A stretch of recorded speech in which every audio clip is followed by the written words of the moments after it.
Ukraine executed a triple strike combo using missiles from the US, the UK, and its own long-range weaponry, quickly destroying Russia's years-long military infrastructure. This was a massive series of blows.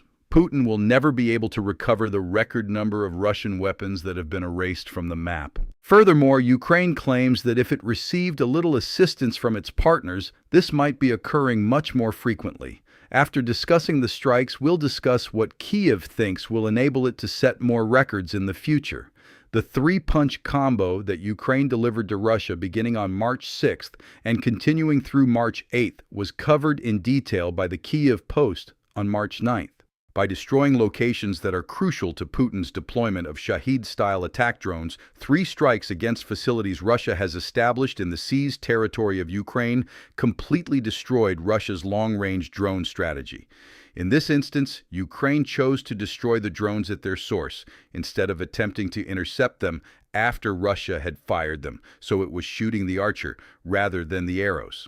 The best part of it all is that in order to carry out these strikes, Ukraine unleashed one of its new weapons in addition to one of the most potent missiles that the US and the UK had supplied. First, we enter the Donetsk region of Ukraine, which has been a goal for Putin since he began his invasion in large part due to the territory's mineral riches, which is worth billions, if not trillions of dollars. The night before March 7th, a huge wave of strikes rocked occupied Donetsk.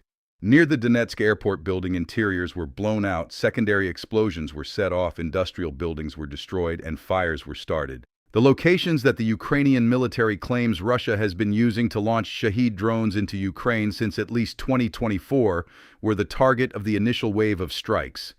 The strikes were also covered by the Kyiv Independent. It claims that in order to destroy its target, Ukraine unleashed a deadly combination of Storm Shadow or Scalp missiles, which are made in the UK and France, and American-made ATACMS missiles. The General Staff of Ukraine's armed forces said on Telegram that today, ATACMS and Scalp missiles hit a location close to Donetsk airport, where the enemy stores, prepares, and launches Shahed-type strike UAVs. They added that the strike was executed by units of the missile forces and artillery of the Ukrainian land forces in coordination with aircraft of the Ukrainian Air Force. A video that appeared to have been taken by a reconnaissance drone was included with the message showing the bizarre effects of these Western weaponry.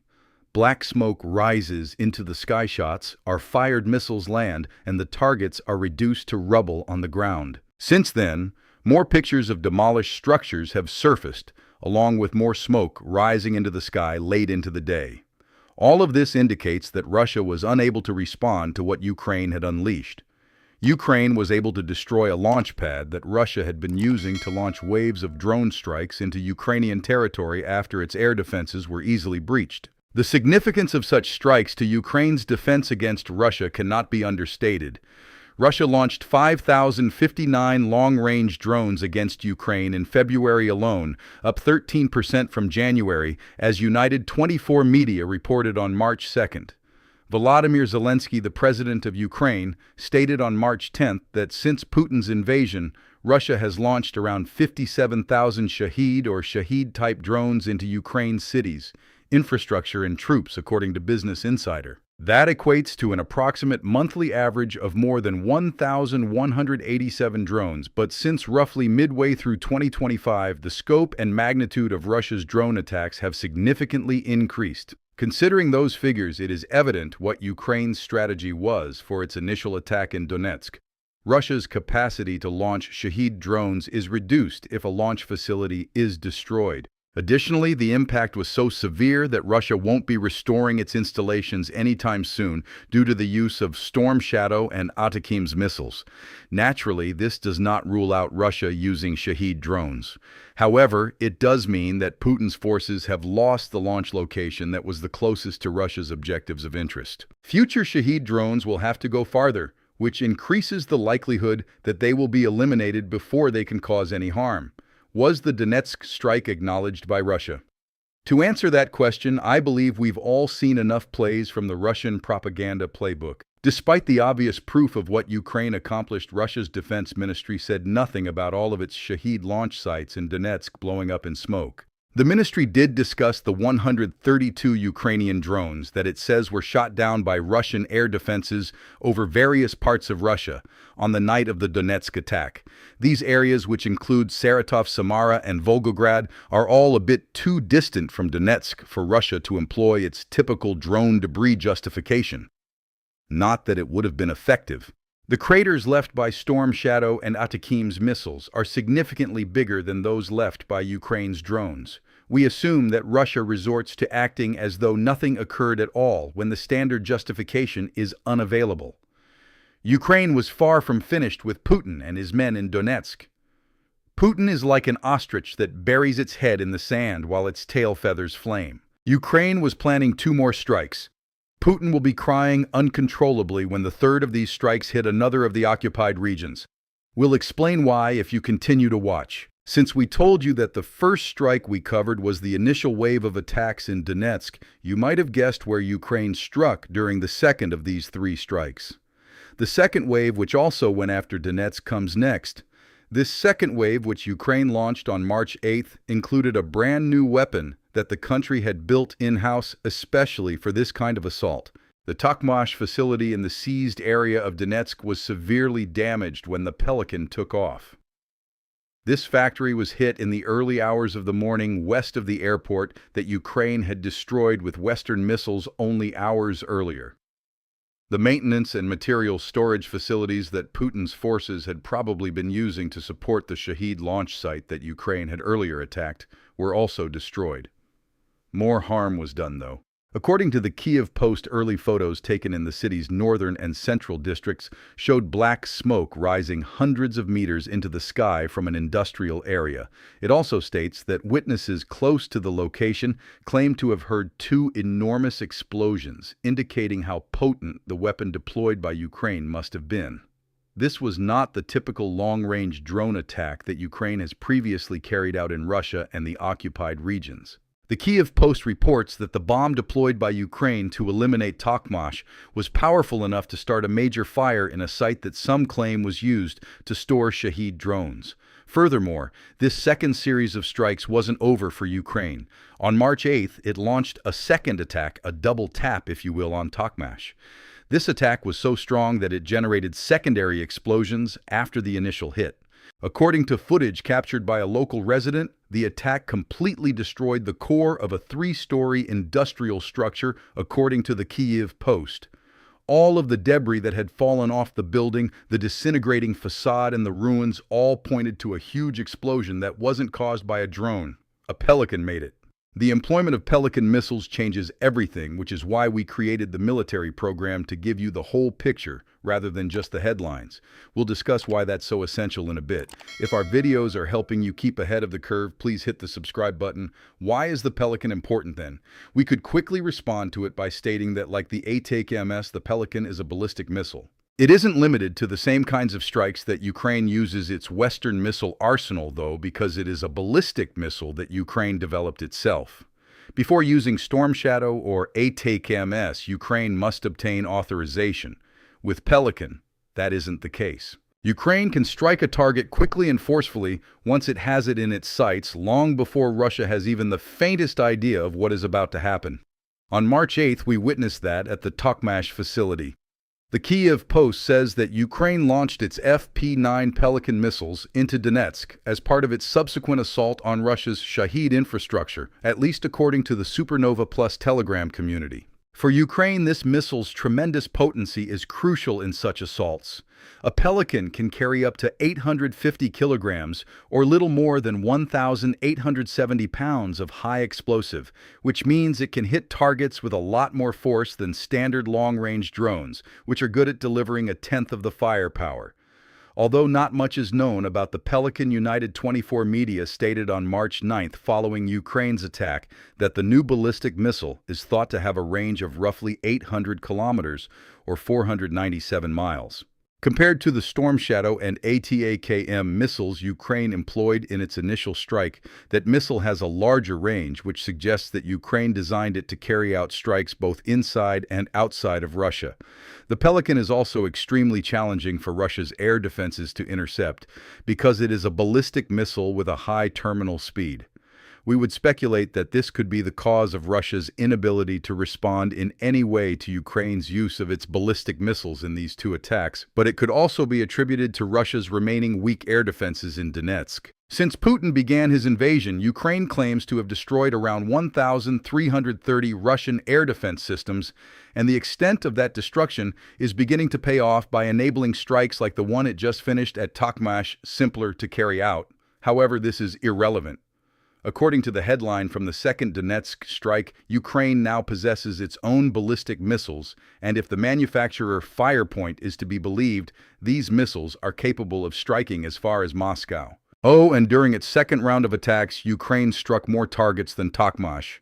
3 Panzer S-1 air defense systems that were guarding Ukraine's missile routes were destroyed as a consequence of a special operation, according to the country's special operations troops. We're about to deliver the 3-punch combo's final blow, so don't worry. Before we start, would anyone like to speculate as to how Russia responded to Ukraine's second attack on its Shahed facilities in less than a day?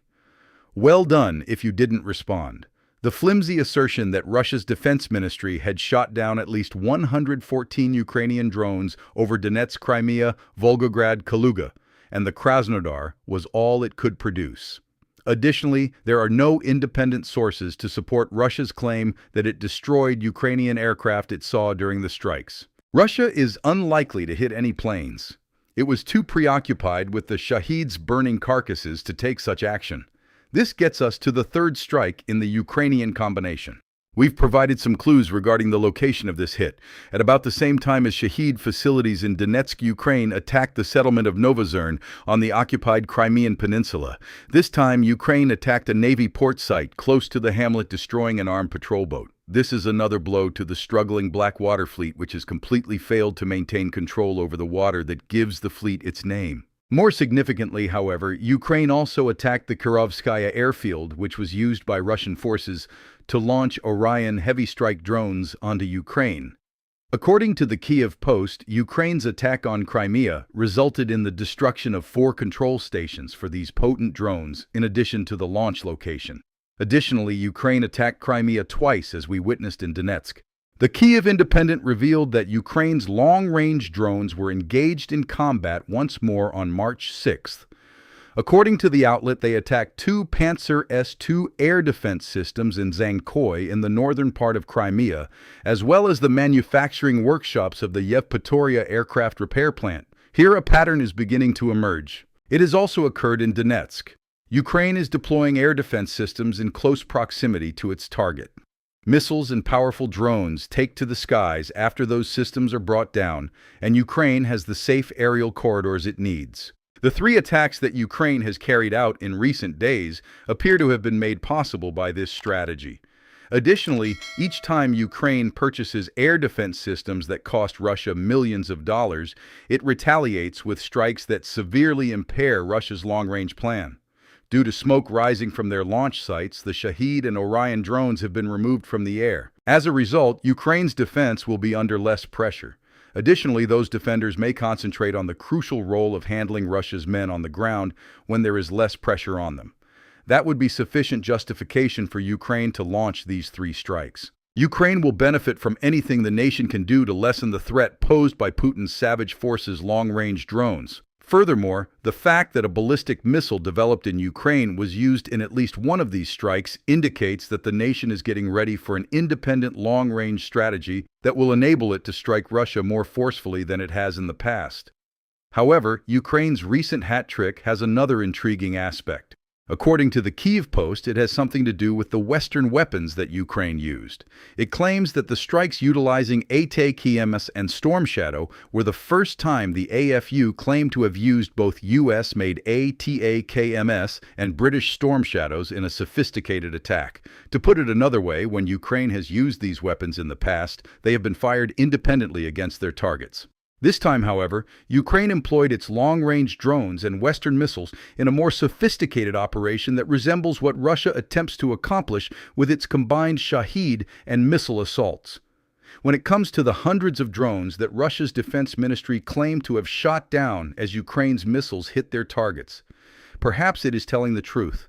It's possible that the purpose of sending those drones was to disorient Russia's residual air defenses, so that attention would be diverted from the routes of the potent missiles that were racing toward the strategic locations in captured Donetsk and Crimea. However, that is conjecture. However, Putin and his allies will be questioning how this all transpired and why Russia failed to halt any of Ukraine's missiles.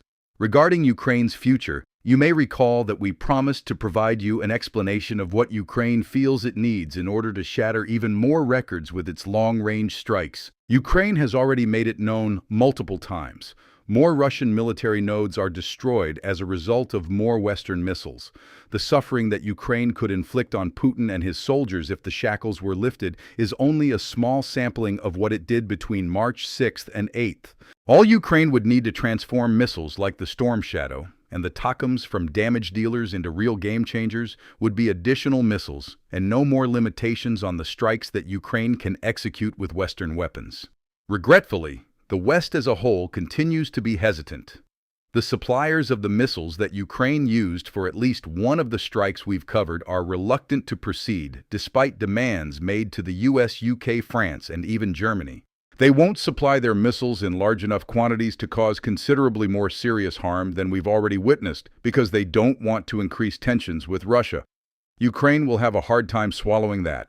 However, it will continue to push for more, and with the development of Pelican and other long-range weapons, it will also compensate for what some in the nation perceive to be the West's poor support. David Kirichenko wrote for Forbes on March 10th that Ukraine is considering expansion, and as 2026 progresses, we will witness Ukraine expanding its long-range campaign. Kirichenko notes that this year, Ukraine has already attacked Russia as far in as 1,300 kilometers, or nearly 807 miles. He continues by saying that Ukraine is now utilizing more potent weapons than its long-range drones to attack Russia farther into its own territory. A local missile business that has received millions of dollars of investment is producing weapons like the Pelican that recently destroyed Russia. There will be more. Putin has been warned whether or not that involves more Western missiles, as Ukraine wants. Russia has turned everything within 1,000 miles of Ukraine into a target. The Shahid facilities in the occupied areas of Ukraine were the target this time. However, the next time drone cruise missile hybrids and domestic ballistic missiles from Ukraine might look for even larger targets within Russia. Parts of Putin's war machine that Russia's president won't be able to replace appear to be being routinely removed by Ukraine. Ukraine unleashed a hellstorm within Russia about a month before to these most recent attacks, destroying important energy installations, oil infrastructure, and more. If you want to understand more about those strikes, watch our video. If you liked it, don't forget to subscribe my channel for more coverage of how Ukraine's long-range strategy is undermining Putin's war plans. As always, I appreciate you watching.